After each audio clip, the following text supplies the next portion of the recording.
The night rain lashed like whips against the skin, but inside the rough-hewn cabin, Clara Whitfield felt as though she had slipped free of a lifetime of chains. Once a Boston heiress, accustomed to silk gowns and feather-soft beds, forced into marriage with a man 3 decades her elder, she now wore nothing but the loose shirt of a stranger. The coarse fabric brushed her smooth brown skin, falling past her thighs, baring the long legs once caged by lace and corset. The feeling was raw and liberating, enough to make her tremble. The straw mattress crackled beneath her, offering a strange kind of warmth as the man who had just saved her lay down beside her. They turned their backs, yet their breath reached for the narrow space between them. In the dark, Clara realized this fragile closeness was no chain. It was warmth, something she had never known in her life of velvet and silk. The year was 1878. The Wyoming prairie stretched wide beneath a sky thick with storm. Clouds boiled black and heavy, pressing down on the land. The wind screamed, driving dust and rain hard against the face of the lone rider. On that blurred road, Clara Whitfield urged her horse forward, breath ragged, hair plastered wet against her cheeks, skirts soaked and dragging with mud. Her pale hand clutched the saddle horn, trembling yet unyielding, eyes wide in the downpour, desperate for a way through. Behind her lay Boston, hundreds of miles east, a city of birth and silks and chandeliers, but also a place that had turned her into a bargaining chip. Her father, a calculating banker, had arranged her marriage to Edmund Hargrave, a tycoon 30 years her senior. He had no love for her, no care for her as flesh and soul, only the desire for a living ornament to display in his mansion, a token of wealth and status. Clara had once sat in her room in Boston, staring at silken gowns, jewelry boxes glittering under candlelight, white linen laid on supper tables. Yet the finery smothered her. Edmund's gaze carried no tenderness, only the inspection of a man appraising what he would soon own. Her father's cold voice had sealed her fate. "This marriage saves our family, Clara. You have no choice." The night before the wedding, as the clock struck midnight, Clara had slipped away, carrying her mother's small inheritance, a cloth satchel, and a westbound train ticket. Wyoming, a land wild and perilous, but whispered of freedom. Clara had chosen it, reckless with youth, hungry for air not tainted by chains. But today the prairie showed no mercy. The storm fell heavy, testing the frail figure who dared cross it. The horse she had hastily bought in Cheyenne, barely knowing her hand, panted and faltered, hooves sinking in mud, each jolt a signal of fear. A lightning bolt split the sky. Thunder cracked, rolling the earth beneath her. The horse screamed and reared, throwing Clara hard to the ground. Her shoulder struck rock, pain ripping through her. A cry tore from her throat, lost in the rain. The world spun. The horse bolted into the night, her satchel and supplies thudding against its side. Her last thread to survival, gone. Clara staggered up, heart hammering, drenched and shivering, her dress heavy with mud. The storm closed around her. No trees, no shelter, only endless grassland lit by jagged lightning. A thought cut sharp through her mind. Perhaps death here was kinder than returning to the prison Boston had prepared for her. Just then, hoofbeats broke through the storm, low, steady, deliberate. Clara froze, blood chilled with fear. A stranger on the prairie, in a night like this, was he danger or deliverance? Lightning flared. For an instant, she saw him, tall in the saddle, broad-shouldered, hat brim shadowing half his face. He reined in just a few steps away. His voice carried through the storm, deep and steady. "Madam, are you hurt?" Clara's body shook. Eyes narrowed against the rain, throat locked tight with fear. She stumbled back, nearly falling. The man swung down, slow and measured, one hand lifted open, as if to prove no harm. "I won't hurt you. I only mean to help." His words held no rush, no threat, just calm weight. Clara bit her lip, suspicion hard as iron. Boston had taught her, no man gave without taking. Yet the storm raged fiercer with each breath. Her shoulder burned, her body weakening. Delay meant death. The man stepped once closer, then stopped, leaving the choice to her. Wind tore at his coat, revealing the hard line of his frame. Lightning lit his eyes beneath the brim, dark blue, resolute, not cruel. He held out his hand. "My name is Nathaniel Cole. I live at Lone Creek Ranch, a few miles from here. If you don't ride with me, you won't survive this night." Clara's breath came fast. Her body trembled not only from cold. Fear warred with reason. Yet he spoke truth. Pain throbbed in her shoulder. Her gown clung heavy, her legs near to collapse. Out here, the storm was a gallows. She stepped back once more, halted by the storm's howl, as if mocking her. She stared at his hand, large, calloused, but patient, steady. Memory flashed of Edmund's hand, clammy, possessive, crushing like iron. Then her father's, cold, commanding, shoving her toward a cage. Nathaniel's was nothing like theirs, strong but not demanding. Another bolt split the sky, lighting his face, weathered, resolute, carrying the weariness of a man who had seen too much. Clara shuddered, breath breaking. She lifted her hand, trembling, and laid it in his. He caught it firm, yet gentle. With one swift motion, he pulled her onto the saddle. Clara sat before him, soaked and shaking, skirts heavy, while behind her, Nathaniel's frame pressed close, radiating a strange warmth. "Hold on," he said, voice low and certain. His arm came around, securing her waist. Clara stiffened, heart pounding. But through the storm's roar, she felt it. Not a chain, but a wall of protection, a silent vow. The horse surged forward into the night. Rain lashed, thunder rolled, yet Clara, rigid in the saddle, began to notice the steady beat of his chest against her back, the calm rhythm of his breath. For the first time, amid a storm that sought to break her, in the arms of a stranger, Clara felt something beyond fear. She felt warmth. The storm still roared outside as Nathaniel drew the reins, guiding his horse onto a narrow trail lined with jagged stone.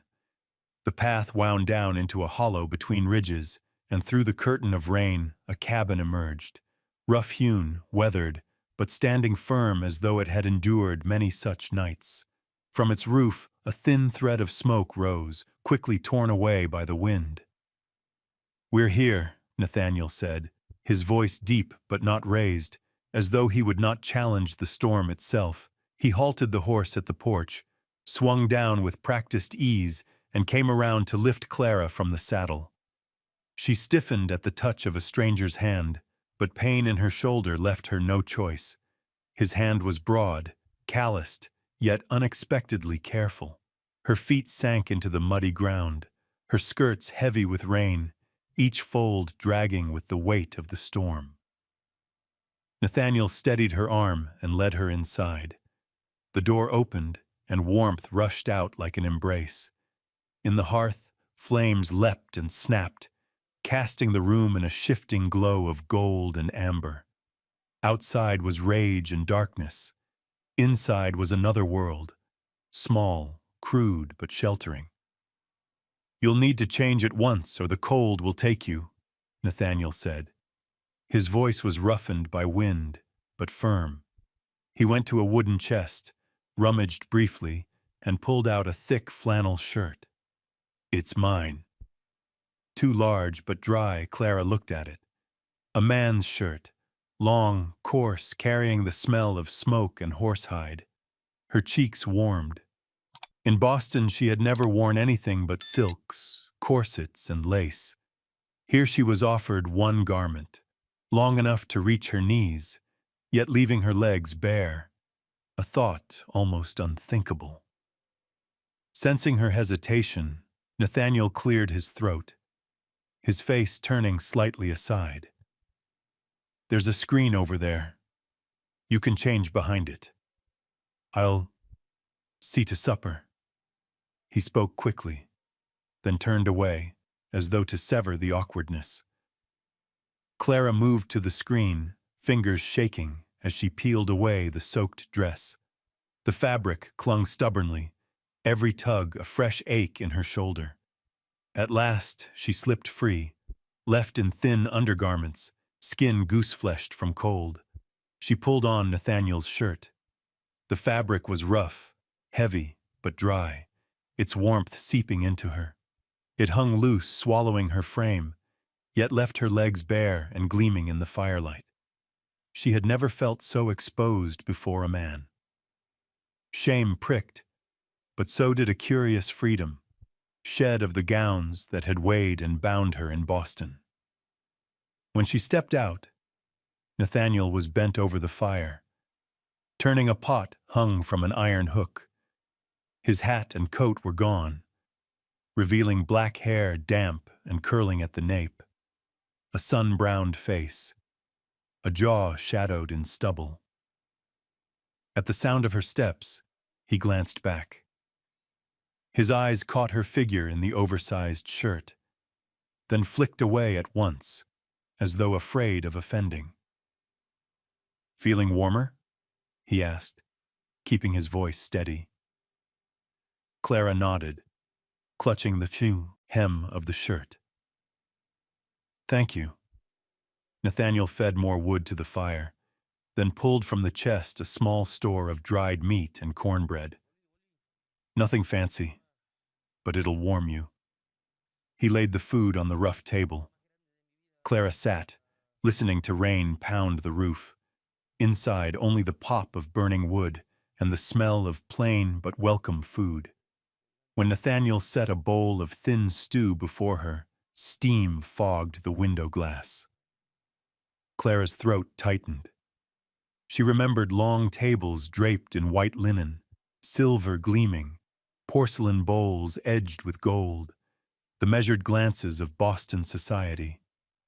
Every motion weighed, every word calculated.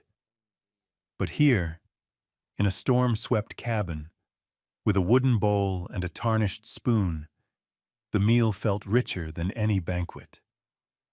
She sipped carefully, heat spreading down into her chest, easing the cold from her bones.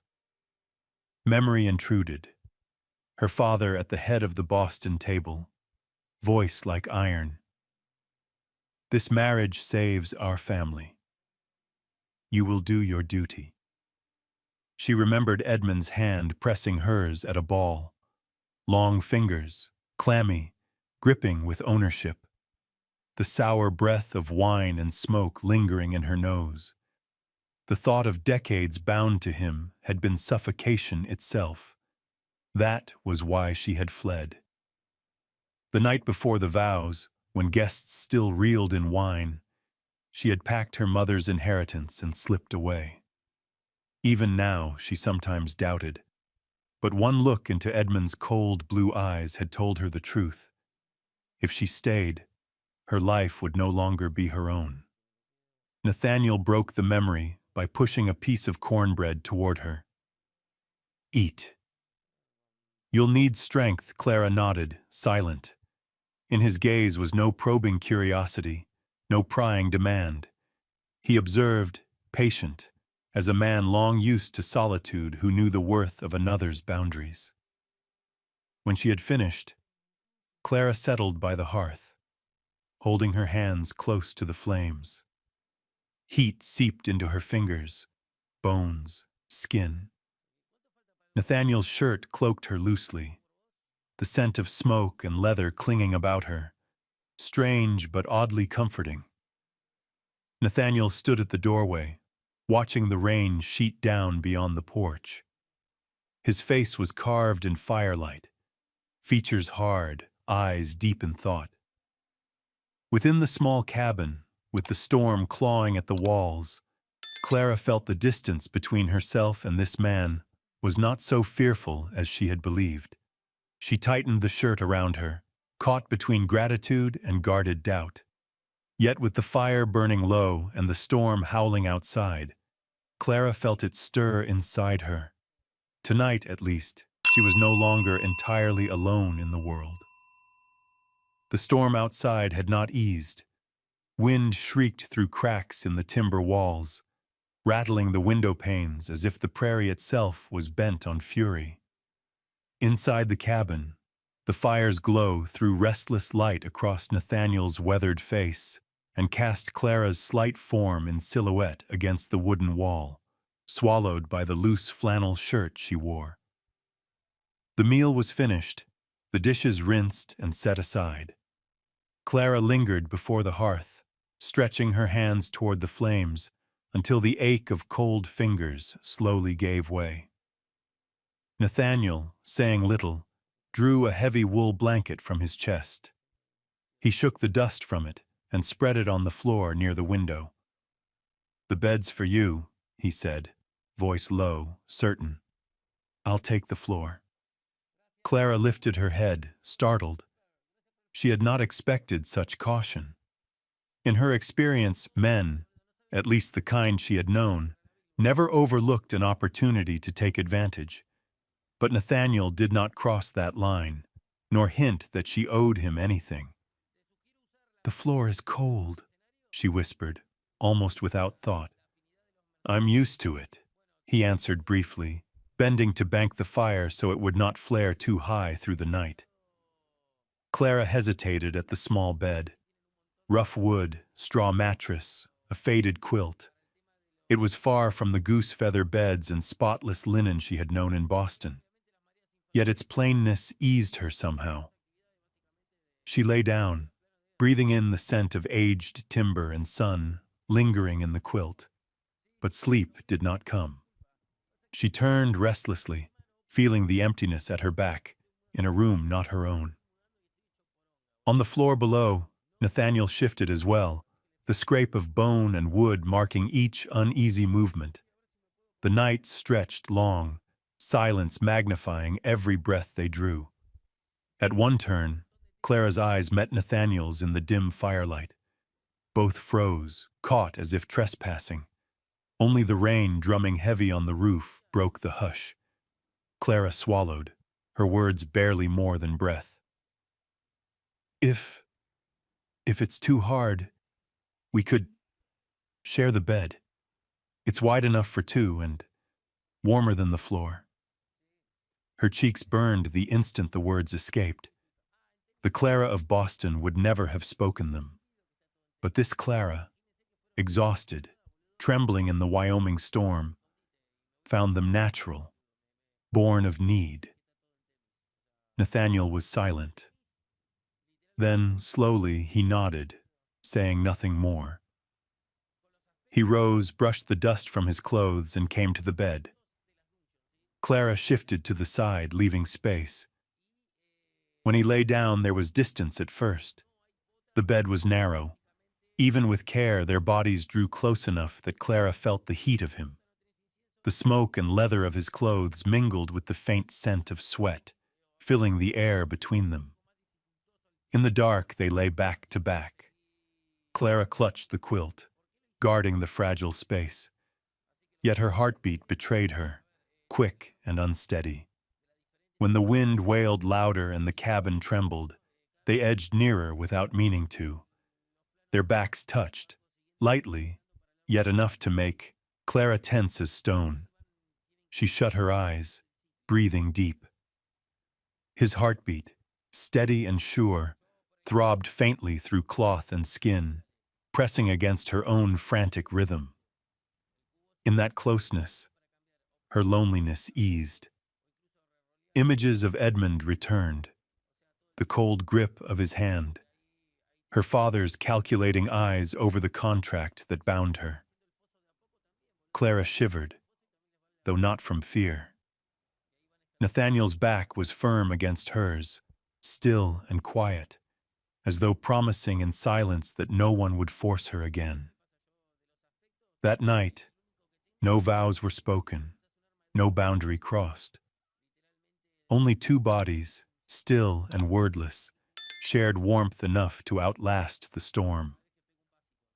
Clara listened to the rhythm of Nathaniel's breath, felt her guard loosen for the first time in months.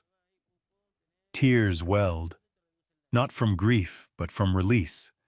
For the first time, solitude no longer frightened her. For tonight, in this small room, she was not alone. By morning the storm had passed. The sky cleared, pale and damp with the night's remains. Across the prairie, puddles glistened, catching the first thin light of the sun. Clara woke to the smell of wood smoke, her hair a tangle on the pillow, Nathaniel's flannel shirt still clinging faintly with his scent. She sat up quickly, remembering the night before, the awkwardness, the warmth, and the strange relief she had never thought she could feel in the presence of a man.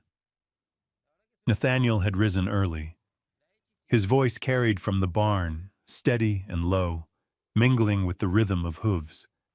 When Clara stepped outside, he was tightening the cinches of a saddle, his hands sure over each strap and buckle. "I'll take you to Red Willow," he said, tone flat, like a decision already made. Clara hesitated, her gaze dropping. She knew she could not stay in his cabin forever. Her presence, a stranger's burden, had already weighed more than she liked to admit. Deep inside, she understood. She needed a place to begin again, no matter how hard it might be. The ride to Red Willow was not long, but for Clara it felt like a crossing. The land shifted as they went, from rocky slopes to open pasture, from trickling streams to scattered fence lines hinting at settlement. Her chest tightened with both dread and expectation. Red Willow appeared as a rough stroke of color against the prairie. A dirt road cut through its center, lined with low wooden buildings, tin roofs dulled by years of weather. Smoke rose from chimneys, a hammer rang at the forge, the smell of fresh bread drifted from the bakery. Horses tied along posts, wagons creaked on their wheels. People turned to look as Clara dismounted, eyes measuring, curious, wary of a woman unknown who had arrived on Nathaniel Cole's horse. "You'll stay here a while," Nathaniel said, leading her to a two-story inn of dark timber, its porch hung with baskets of dried flowers. At the door stood a stout woman, hair pinned neatly, eyes bright and sharp, though her mouth bent kindly. "Mrs. Aldridge," Nathaniel introduced. "This is Miss Clara Whitfield. She needs a place." The woman's gaze swept Clara from head to foot. The borrowed shirt still hung loose over her dried dress, her bearing uneasy, marked as one fresh out of another world. After a pause, Mrs. Aldridge nodded and smiled. "There's always room here for someone in need of a start." "Come in, girl," Clara let out a breath she hadn't known she held. For the first time in days, she heard a woman's voice offered to her. The room upstairs, small, a narrow bed, a wooden table, a window over the dirt road.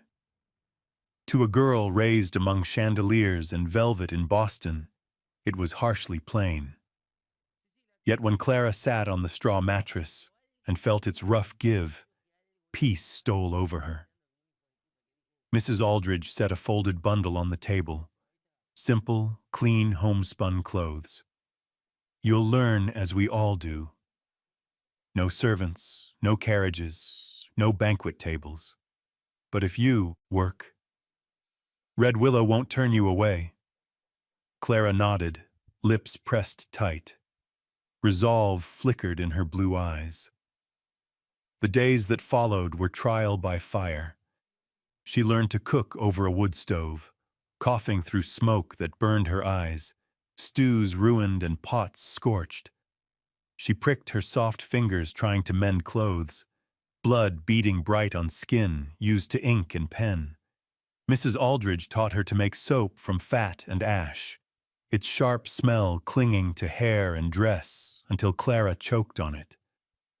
Her clumsiness drew glances, half pity, half doubt, from those at the inn. To them, a city girl, frail and fine-boned, would never last. But Clara did not complain. She did not quit. Her hands, once smooth, grew rough. Her stitches, uneven, held fast. Her bread, hard and misshapen, was still bread of her own making. People began to notice. Whispers shifted. No longer only, "The Boston girl won't stay." Now there was something else in their eyes. Perhaps she meant to belong. One afternoon, Clara swept the porch, skirts dust-stained, hair pinned back, sweat damp on her brow. Children paused in their games, giggling at first, then simply watching her scrub clothes at the basin. An old woman passing by gave a slow nod, muttering, "At least she's not just staring at her own reflection anymore." Clara smiled faintly, tired but proud. Yes, she thought. She was no longer her father's bargaining chip, no longer Edmund's display piece. Here on this unforgiving ground, every blister, every drop of sweat proved she was living her own life. At night she sat by the window, watching lamplight scatter down the road. A piano drifted from the saloon, mingled with raucous laughter.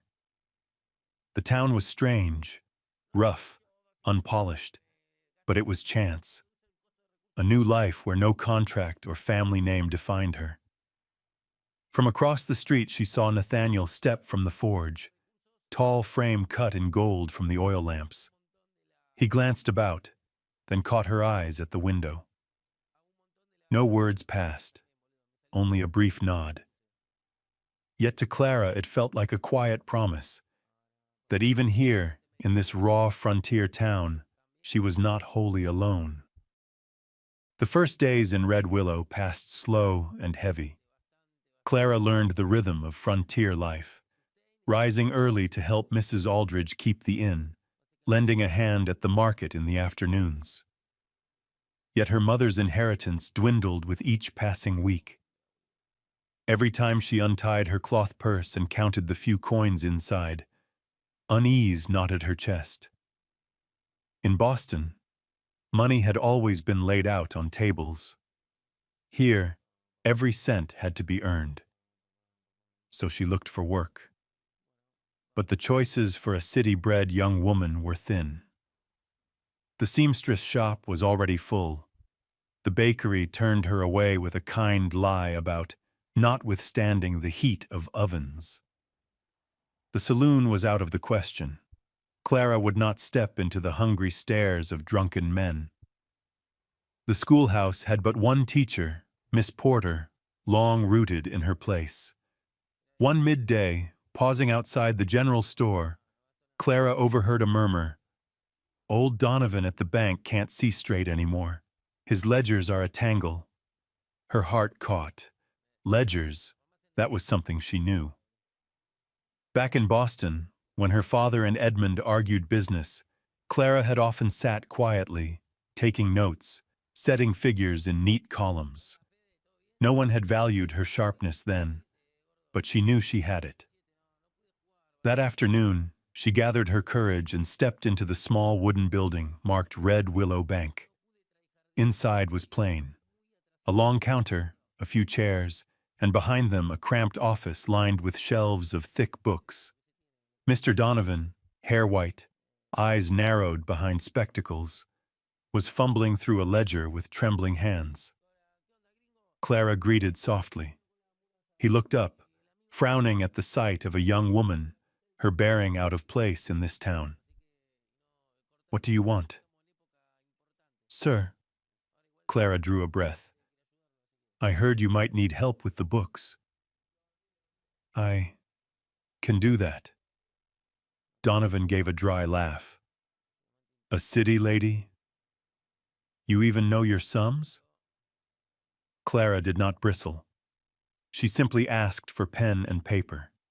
In minutes, she set down a chart, adding and subtracting figures he recited, then pointed out a mistake in the previous week's record. Sliding the paper across, she lifted her eyes calmly. "Sir, I used to keep my father's accounts in Boston." "I can do this work." Donovan stared at the page, then at her face. At last he nodded, slow and measured. 3 days a week, 9 to 4, $1.50 a day. That suit you?" Clara bit her lip to contain her smile. "Yes, sir." Work quickly became her small joy. She sat in the narrow office, entering every transaction, straightening old books, setting the figures in perfect rows. Her rounded, steady hand transformed the mess into order. The townsfolk, once so quick with doubtful glances, began whispering, "That Boston girl. She's sharper than we thought." Clara returned late to the inn, weary but light-hearted. Ink stained her fingers, her back ached. But for the first time, her labor mattered. Each dollar she earned was proof she could stand without her father or Edmund. But Red Willow never stayed calm for long. One late afternoon, when Donovan stepped into the back to check papers, Clara was left at the counter. The bank door swung open. A stranger entered, dark coat, hat brim low. In his hand gleamed a revolver. "Hand over the money," he barked. Clara froze, heart pounding. Tales of Western robberies flooded her mind, her blood draining cold. Yet her hands did not shake. She remembered the small pistol Mrs. Aldridge had insisted she keep, hidden in the drawer. Forcing her voice steady, she said, "Put the gun down. Mr. Donovan will be back, and folks outside will hear." The man sneered, stepping closer. Clara opened the drawer slowly, as though for cash, but her fingers found the pistol grip. Just then, heavy footsteps sounded at the door. The blacksmith, broad-shouldered, hammer in hand, strode in, eyes narrowing at the scene. In a heartbeat, the hammer swung, knocking the revolver from the thief's grasp. He stumbled, crashing to the floor. Clara exhaled sharply, sweat cold on her neck. Moments later, Sheriff Collins arrived, binding the man's wrists. He tipped his hat toward Clara. "You kept your head."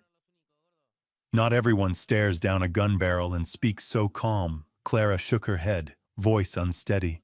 "I only did what was needed." Word spread fast through town. That evening, the saloon, the store, the inn, all buzzed with her name. No longer just the lost Boston girl, but the woman who'd kept her composure in a bank robbery. Housewives offered friendly smiles. Children waved as she passed. Even the shopkeeper no longer scowled when she bought supplies. Clara returned to her room late, sitting by the window as lamplight flickered along the road. Pride, quiet but firm, rose in her. For the first time it was her own wit and courage, not the Whitfield name, that earned respect. Her steps in Red Willow no longer faltered. She had truly begun a life of her own. News of Clara's composure during the bank robbery spread quickly through Red Willow. From then on, the way people looked at her changed. No longer only the fragile Boston girl, Clara was now the woman who was both clever and brave, and with that new regard came other kinds of attention, especially from the town's bachelors. Every day brought greetings, sometimes a bundle of wildflowers left at her door, or small gifts, a sack of fresh bread, a few red apples, even a hastily embroidered handkerchief. In the late afternoons, when she left the bank, there were always a few young men lingering nearby, pretending to pass by yet keeping their eyes fixed on her. Clara was unaccustomed to such open attention.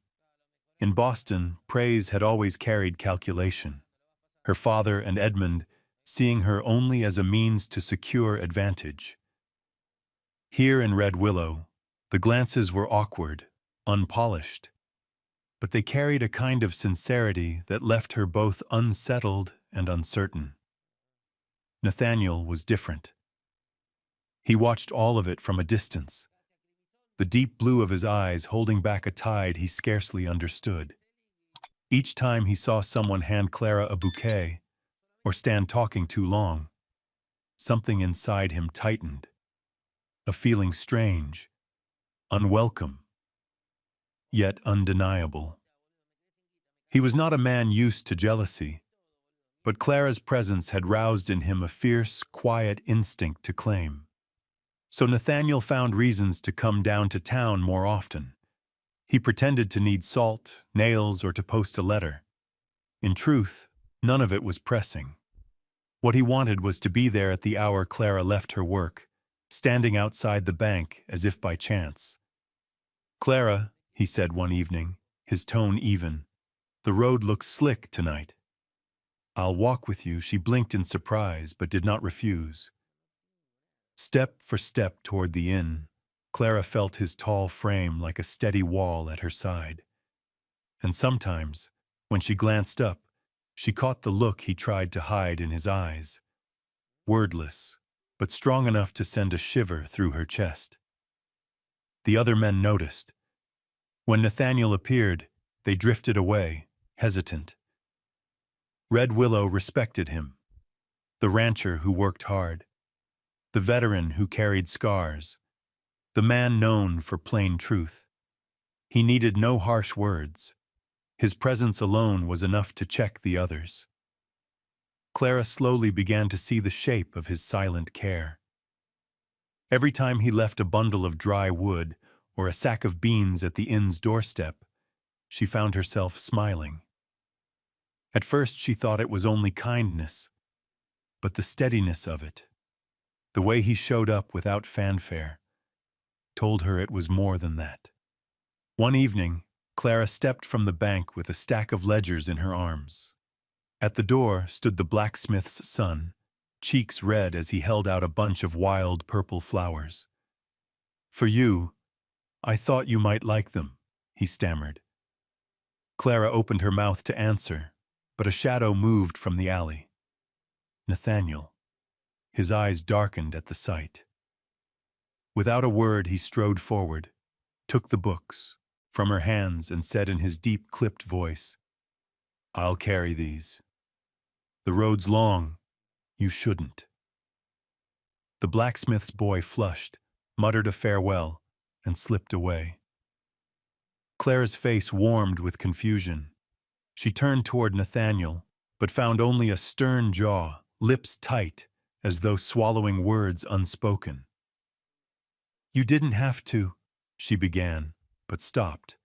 Some part of her welcomed the security, the way he shouldered her burden as though it were unquestioned. After that day, the men who once lingered grew scarce. They still smiled, but no longer loitered in her path. Nathaniel had claimed the space, not with words, but by standing there. Clara did not push him away, nor did she fully yield.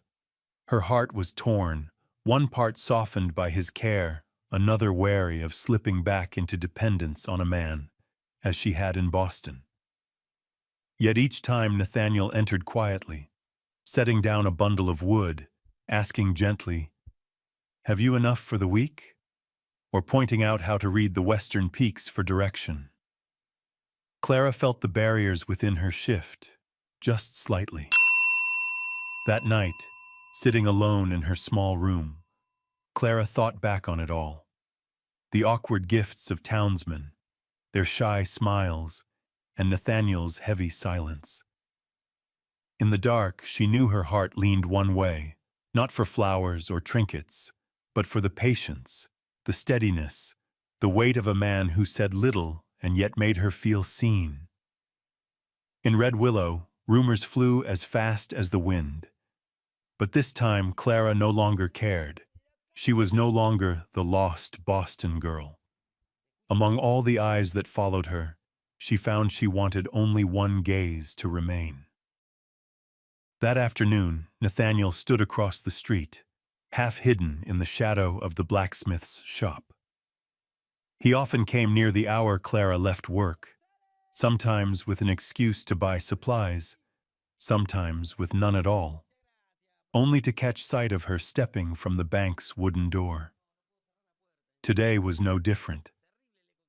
But his chest tightened when he saw Clara walk out beside a male clerk, ledger in hand, the two of them speaking, then laughing at something shared. That laugh, bright, unguarded, lighting her whole face, cut Nathaniel like a blade. He had never feared loss the way he did then, never hungered so fiercely to hold something as his own. The feeling clenched his hand into a fist, nails digging into skin.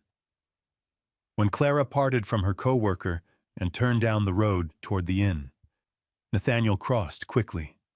Without thought, he caught her wrist, guiding her into the narrow gap between two buildings. Her eyes widened, breath catching, as her back brushed the cold wood wall, and he stood close enough that their breaths mingled. "Could you?" His voice was low, roughened as though torn from his chest. "Could you keep that smile for no man but me?" Time seemed to stop. Clara's face flushed, her wide eyes darted, her breath unsteady. Embarrassment hung between them, heavy and raw. Nathaniel realized his hand lingered too near. He dropped it at once, stepping back half a pace. Clara pressed her lips together, heart hammering. The smile she had given so easily now bound them in silence. She said nothing, only lowered her head and slowed her steps when they left the alley together. But inside her chest, her pulse still stumbled with his words. From that day on, Nathaniel's presence grew. He never offered explanation, but Clara knew the gifts left at her door were no accident. A bundle of dry wood at dawn, a small sack of salt wrapped in cloth. Another time, a new oil lamp, or neatly folded leather hides. "Enough wood for the week?" his voice would ask, steady and low. "Wind may change tonight. Bar the windows tight. To find your way, look to the western peaks. You won't lose your path." Simple words, but they steadied her in ways she could not name. With each appearance, the space between them closed, not by flattery or charm, but by the weight of quiet, dependable presence. Still, Clara kept her guard. Though her heart stirred, her mind carried an old fear of losing herself again in dependence on a man. Boston had carved that lesson deep. Her father and Edmund had treated her as property, arranged, traded, bound. She had fled to escape those chains. Would she dare step willingly into another bond, even with Nathaniel, the man who made her feel safer than anyone else ever had? Each night she sat by her window, lamplight flickering over the dirt street. Her thoughts pulled both ways, toward her hard-won independence, and toward the warmth that crept in whenever she remembered Nathaniel's clumsy jealousy. Time passed. Red Willow slowly accepted her as one of its own. Men still tipped hats, but no longer left flowers or gifts at her door. Everyone had seen the tall rancher's shadow near her, as constant as a mountain at her back. And Nathaniel, every time his eyes met hers, saw another crack in the wall she had built around her heart. He spoke no honeyed words, yet in his gaze, in his quiet offerings, he had confessed more than any declaration could. Clara understood, and though she kept her restraint, deep within she began to admit it. The presence that once frightened her now gave her something she had long been denied. She felt seen. She felt valued. She felt allowed to be herself. That afternoon, sunlight lay golden across the prairie. After days of rain, the light turned gentle, sheathing the wild grass in a shimmer like spun silk. Nathaniel rode up to the inn and offered a simple invitation. "If you'd like, today you could see the ranch." Clara hesitated, then nodded. She knew she had waited for this, her first chance to see the place that was his, not just the stories he had told. An hour's ride brought the ranch into view. A sturdy log cabin, a fenced pasture, horses lifting their heads at the sight of their master. But Nathaniel did not stop at the barn or porch. He led her farther, across a field speckled with wildflowers, until the sound of running water met their ears. A stream curled at the base of a hill, its water clear as glass. Sky reflected in its surface. Smooth stones lay scattered, moss softening their edges. Clara knelt, scooped water into her hands, and laughed as she washed her face. It was the first time since Boston she felt so unburdened. Nathaniel stood behind, arms folded, eyes steady on her. He rarely smiled, yet a trace bent his mouth when he saw her laugh so freely.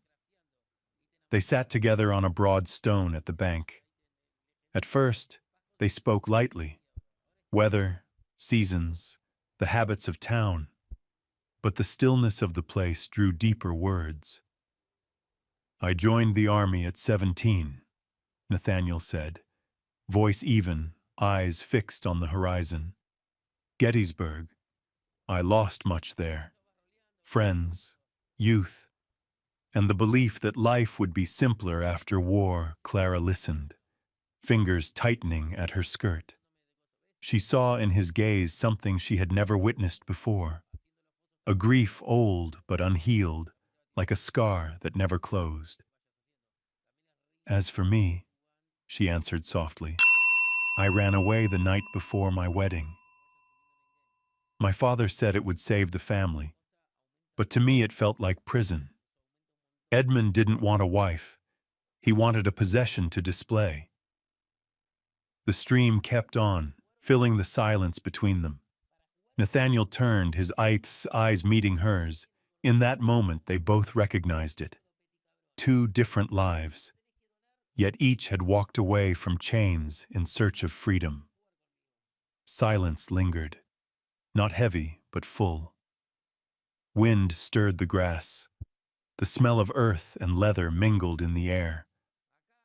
Clara lifted her face and saw sunlight break across Nathaniel's strong features. A sudden impulse rose in her, breaking past her careful guard. She leaned close and pressed her lips to his cheek. Nathaniel stiffened, shoulders taut, eyes wide in surprise. Clara's heart jolted with fear of her own boldness, and she began to draw back. But he turned then, closing the space. Their lips met. It was not rushed, not fierce, slow, tentative, like two souls stepping onto ground uncharted. And it was that restraint which made it tremble with truth, the kind long hidden and at last spoken without words. Clara felt warmth spread through her, from her mouth to her chest, down to her fingertips. The dread of marriage that had haunted her gave way to something gentler, not possession, but sharing. Nathaniel, long used to solitude, shook inside at the touch. He had believed his days would remain bound to horses, winters, silence. Yet in Clara's soft kiss he felt life stir again, the desire to trust, to hold, to love. When they parted, both were breathless. Clara looked down, cheeks flushed, fingers clutching her dress. Nathaniel hesitated, then smiled, rare, quiet, yet bright as the sun. "I didn't expect you would do that," he murmured, voice rough. Clara whispered back, "I didn't expect I'd be brave enough." Evening settled. The sun slipped from the fields, leaving the stream tinted with pale violet sky. They sat without words, a single touch enough to speak. When Nathaniel lifted Clara onto the saddle for the ride home, his hand lingered on hers. And Clara, instead of pulling away, let it stay, letting the warmth sink into her palm. That night, back at the inn, Clara sat by her window, moonlight slanting across the rooftops. Doubt stirred. Was this the first step into another set of chains? But the memory of the kiss returned, the tenderness in Nathaniel's eyes, and peace filled her heart. No, this was no chain. This was a silent promise that love, born of respect and understanding, could be wings instead of shackles. A stifling summer night in Red Willow shattered with cries of alarm. Clara was sitting with Mrs. Aldridge, mending shirts in the boarding house, when the town's warning bell clanged in frantic rhythm. A streak of red split the sky. "The stables!" a man's voice shouted. "Hoffman's barn is on fire!" Clara snatched her shawl and ran with the crowd toward the edge of town. From a distance, she saw flames climbing high, devouring the wooden roof. Horses shrieked and kicked. Smoke stung her eyes until tears ran.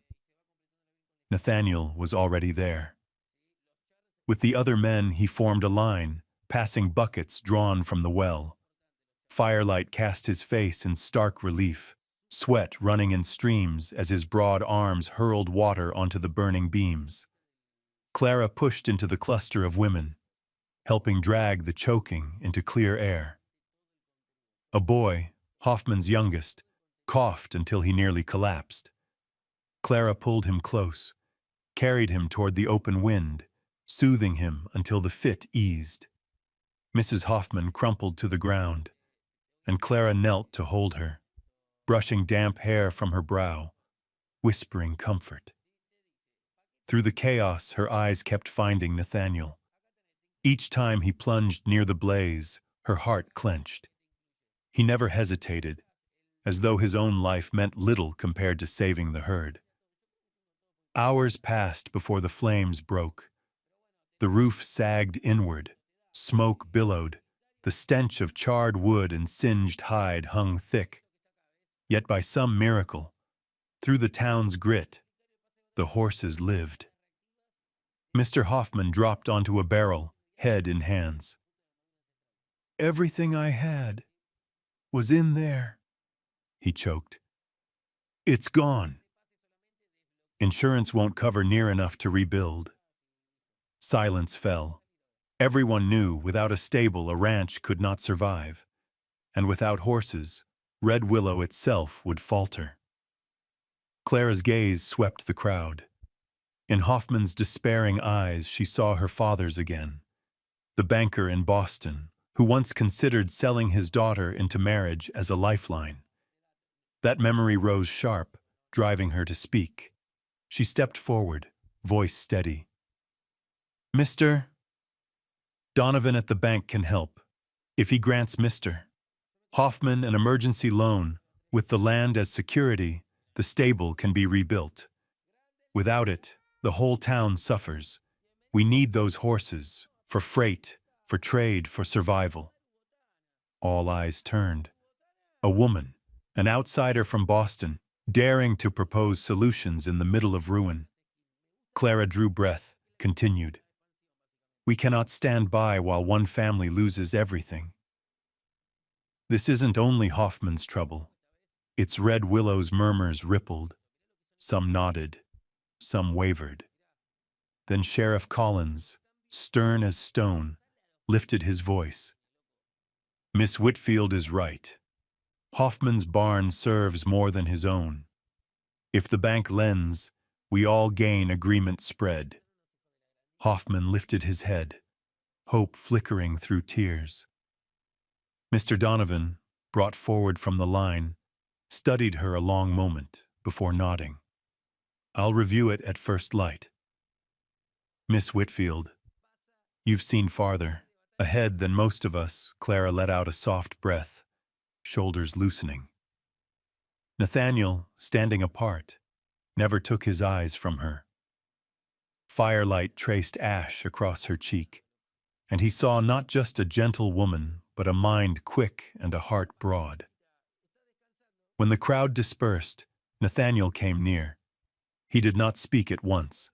He only laid his hand on her shoulder, calloused grip firm, eyes holding a depth he had not shown before. You truly saved the town tonight, he said, voice rasped raw from smoke and labor. Clara looked up, caught in the warmth of his gaze until her chest fluttered. She smiled faintly, whispering, No, we all did. Every one of us. But in that moment, she knew. The way Nathaniel looked at her now was no longer the gaze of a comrade. It was the gaze of a man who had found where to set his trust and his heart. Autumn came gently to the Wyoming plains. In the afternoons, the wind moved across fields of fading gold, carrying the soft scent of dry leaves and damp earth. Clara sat by the boarding house window, watching geese fly in rows across the pale sky. Since the night of the barn fire, the people of Red Willow looked at her differently, not as a lost girl from Boston, but as part of their community. And more than that, Nathaniel's eyes on her had changed too. Warmer, deeper, as though a decision had taken root in him. One late October evening, Nathaniel came to her. He gave no reason, only said, Tomorrow, if you can, come out to the ranch. There's something I want to show you. His voice was quiet, but in his gaze lay something she could not refuse. The next afternoon, Clara rode behind him to Lone Creek. What she found stole her breath. The cabin porch, once plain, now glowed with paper lanterns strung along its beams, casting soft gold light against the dusk. On a long table lay a clean cloth, and atop it dishes he had prepared himself, roast chicken, potatoes, vegetables, and a warm apple pie. Clara slowed, hand rising to her lips. Nathaniel, all of this for me? He shifted awkwardly, scratching the back of his neck. It's nothing fine. But I wanted tonight to be different. Clara looked around, then back at his eyes. She knew in her heart this was more than a meal. Something waited beyond his careful hands. They ate beneath the lantern glow, the autumn wind drifting soft through the porch, carrying the scent of hay and wood smoke. Nathaniel spoke less than usual. He served her quietly, sometimes just watching her taste a bite before smiling faintly. In those small pauses, happiness settled over the porch like a blanket. When the dishes were cleared, Nathaniel rose slowly. He stepped inside the cabin and returned with a small box wrapped in worn velvet. Clara's pulse quickened, her hands trembling before she knew what was coming.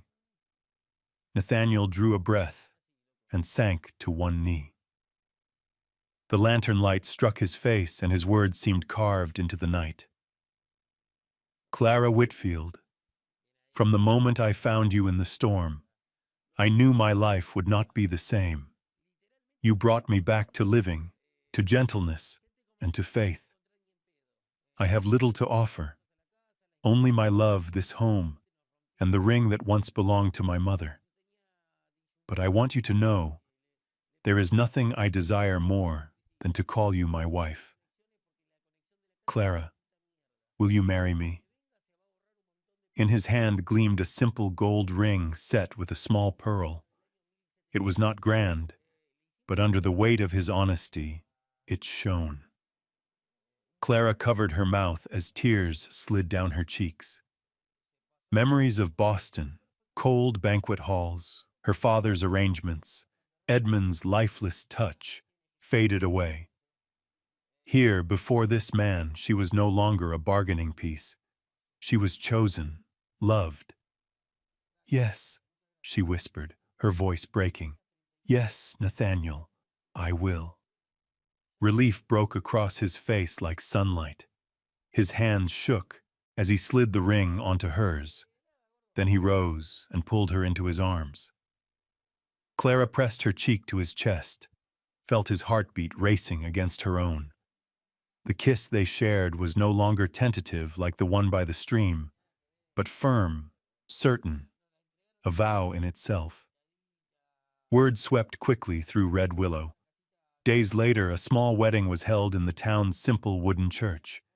Everyone came: Mr. Donovan, Mrs. Aldridge, children tugging at their mother's skirts. Clara wore a plain white dress, a crown of wildflowers in her hair. Nathaniel stood at the aisle's end, solemn yet shining-eyed, as if holding the whole sky within him. When the vows were spoken, Clara no longer feared marriage. She looked into Nathaniel's eyes and saw not chains, but a door opened to freedom. Their kiss at the altar drew applause, cheers rising into the prairie night, carried wide on the wind. Night had fallen by the time the celebration ended. Nathaniel led Clara back to the ranch, now their home together. He lifted her across the threshold, his voice low against her ear. "Welcome home, my wife." The prairie wind whispered outside, carrying the scent of hay and damp earth through the cracks of the door. Inside, the fire snapped in the hearth, its amber glow dancing across the wooden walls, filling the cabin with warmth. No longer only his house, it had become their shelter. Clara sat at the edge of the bed, fingers laced, her body trembling with a strange mix of fear and anticipation. For years, wedding night had meant only dread. Boston ants whispering it was a duty to be endured. Yet now, as Nathaniel sat beside her, his gaze gentle as candlelight, the fear began to loosen. He did not rush. His rough hand covered hers, squeezing softly, a silent promise. "I am here. You may stop whenever you wish." "You know," he murmured, a hint of a smile in his voice, "I never thought I'd see a night like this." Clara lifted her tear-bright eyes. "Nor I. Everything in my life was forced. Until you." They held one another's gaze, silence speaking what words could not. Nathaniel rose, slipped the shawl from her shoulders, folded it neatly aside.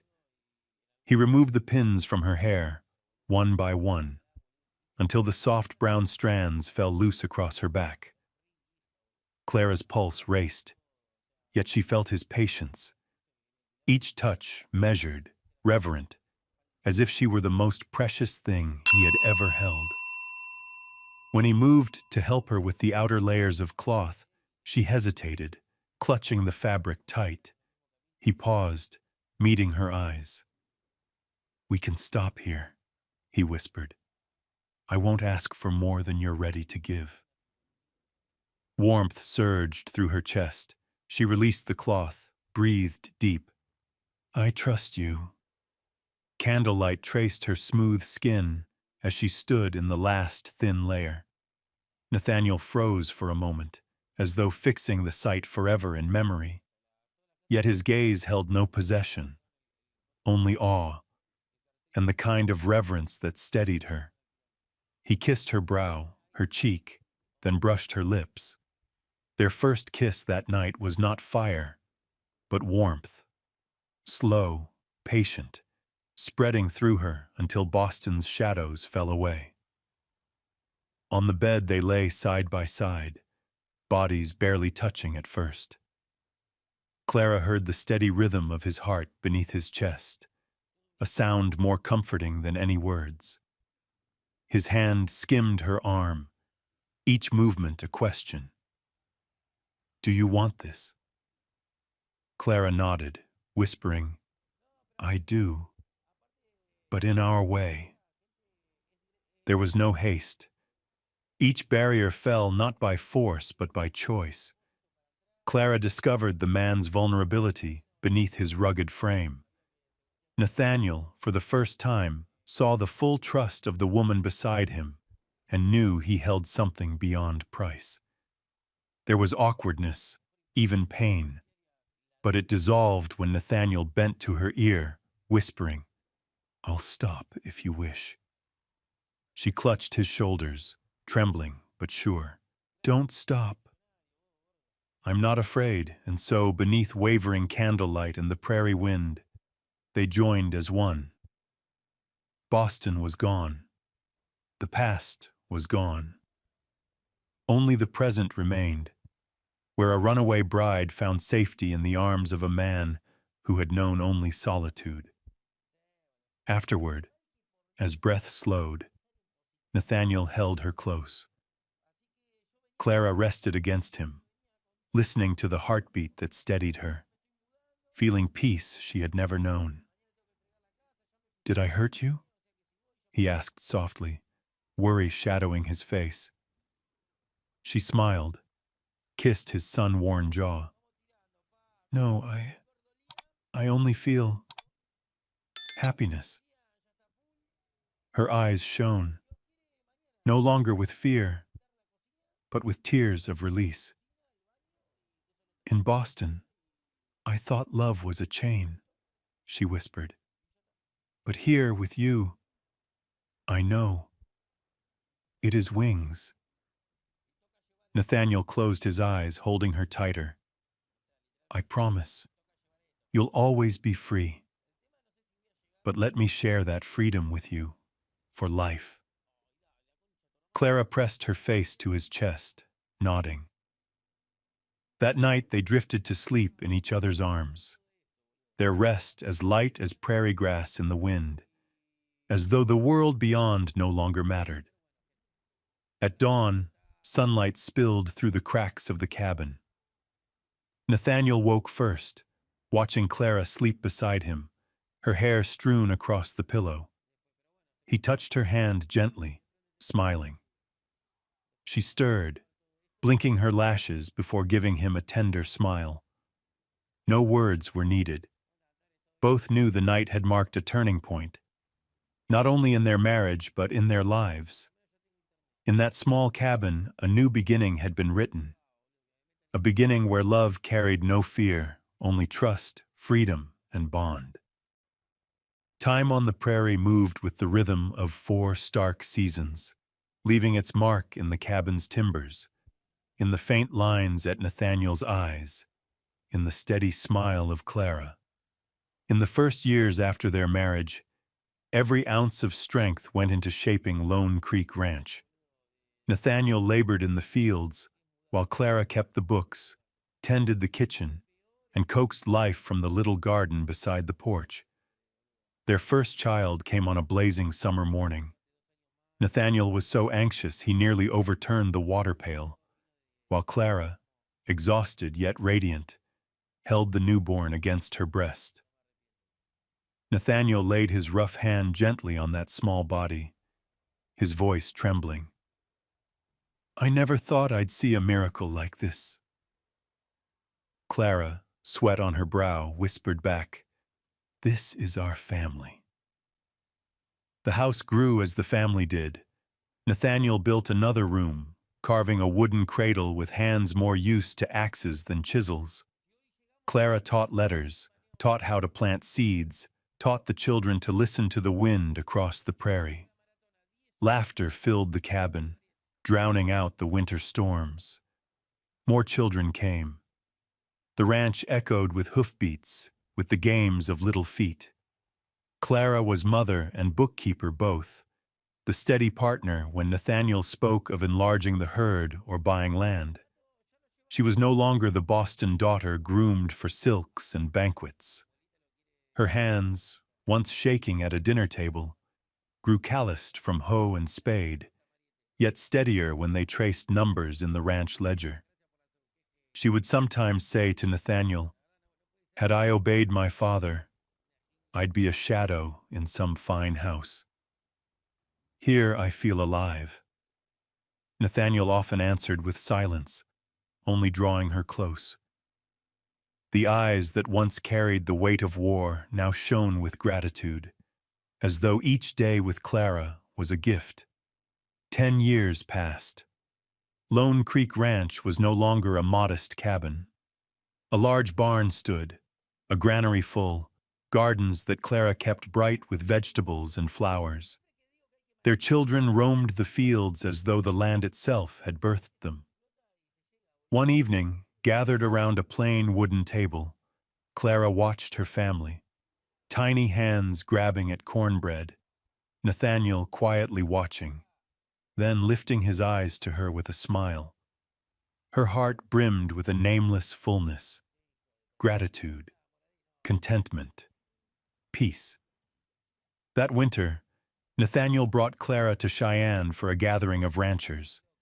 The hall glowed with oil lamps, silks, and polished coats reminding Clara for a moment of Boston.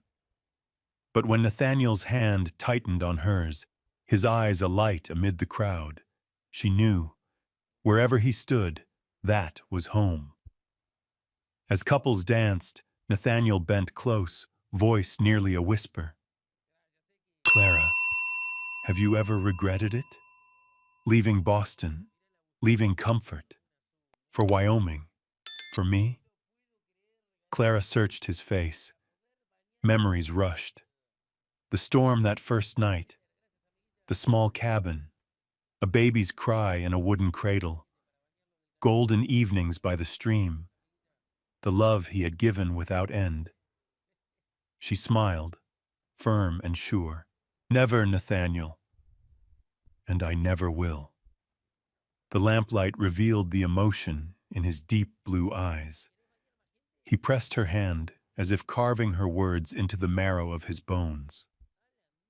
When they returned to the ranch, the night was late. Dogs barked welcome, horses nickered in their stalls. Clara stood on the porch, watching firelight glow through the windows, hearing her children's laughter inside.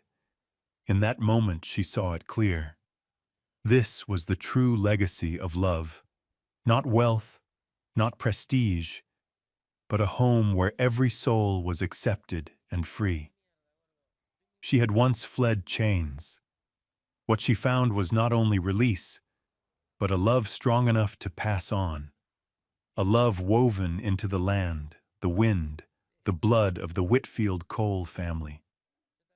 Leaning against Nathaniel's shoulder, she felt his lips brush her hair, his voice rough with truth. "All I have is because of you." Clara smiled, eyes reaching toward the boundless prairie. "And all I have began the moment I chose you." The story ends not in storm or uproar, but in the quiet picture of a family gathered on the wide frontier. In children's laughter, in the warmth of a husband's hand, Clara knew their love had become a legacy, one stronger than time. Clara's journey had not been simply flight from Boston, but a step toward herself. On the windswept plains, she had found a man who waited, a home built by rough hands, and a love that sheltered instead of bound. From fear, she chose the harder road, and in return, she received life's richest reward: peace beside the one she loved, her children's laughter, and the certainty that she had not lived in vain.